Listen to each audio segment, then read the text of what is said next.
Et salut les tennis et bienvenue dans cette nouvelle vidéo. Nous sommes le 17 décembre, j'espère que vous avez commencé à faire vos emplettes pour Noël. Et aujourd'hui, je vous dévoile le secret numéro 16 pour avoir un bon mental. Juste avant, n'oubliez pas, s'il vous plaît, de vous abonner à la chaîne YouTube. C'est très important pour ma motivation, pour que je puisse continuer à vous faire ces vidéos. N'oubliez pas d'aller voir mon blog mauricefaidutennis.com. C'est parti pour le secret numéro 16. C'est d'utiliser la respiration. Donc déjà, la base, c'est, attention, quand on joue au tennis, on est souvent en apnée.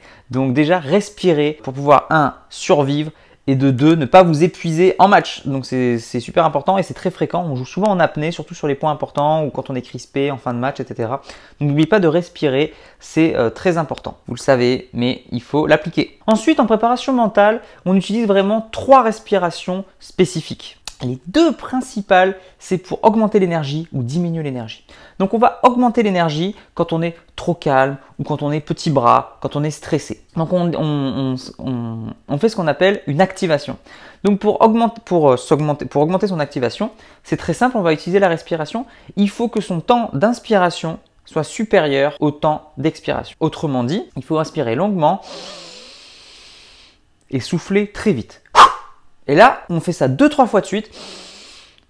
Et bien tout de suite, voilà, on se met dans un état d'énergie vraiment supérieur. À l'inverse, quand on veut redescendre sous pression, c'est souvent quand on est trop stressé ou quand on est trop en colère ou que tout simplement on a fait trop monter le niveau d'énergie, qu'on est un peu fatigué, on est vraiment en état d'ébullition.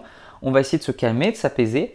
Et pour ça, il faut faire l'inverse, augmenter son expiration et avoir une inspiration courte. Donc voici ce que ça donne. C'est...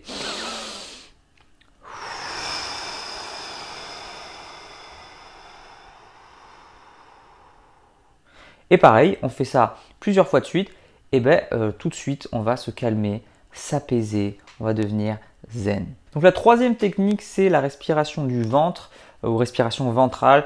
Donc elle est très connue, hein, c'est quand on inspire, il faut gonfler le ventre.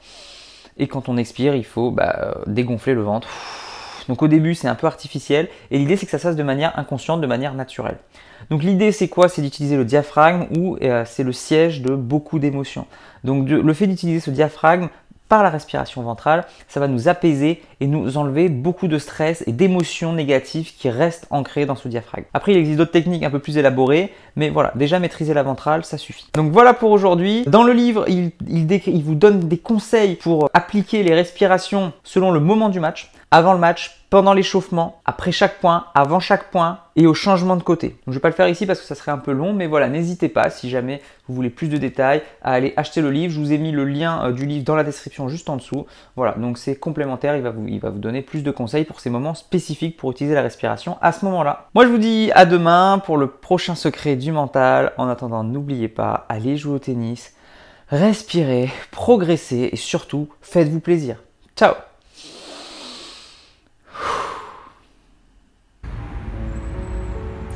Sans oublier quelque chose.